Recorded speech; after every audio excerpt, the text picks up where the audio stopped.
محمد یاسین فهیم یم.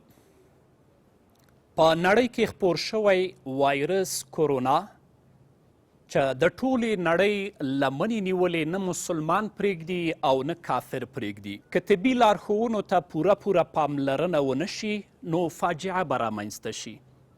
نو له اوریدونکو او له لیدونکو مو دا هیله ده چې طبي لارښوونه ته پوره پاملرنه او توجه وکړئ تر څو له دې مرضه وژغورلی شئ. که هغه د ماسک استعمال دی، که د دستانو استعمال دی، یا د دې ترڅنګ د پاکي او د لاسونو د وینځلو ترسره کول دي.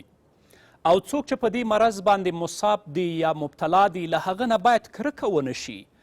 نور مسلمانان او په ټولنه کې شته خلک په ځانګړې توګه زموږ متخصصین د هغه مرستې او د هغه درملنې ته ور ودانګي او په کومې ټولنه کې چې دا وایرس خپور دی د هغې ټولنې د عامو وګړو سره هم مسلمانان باید پوره مرسته وکړي.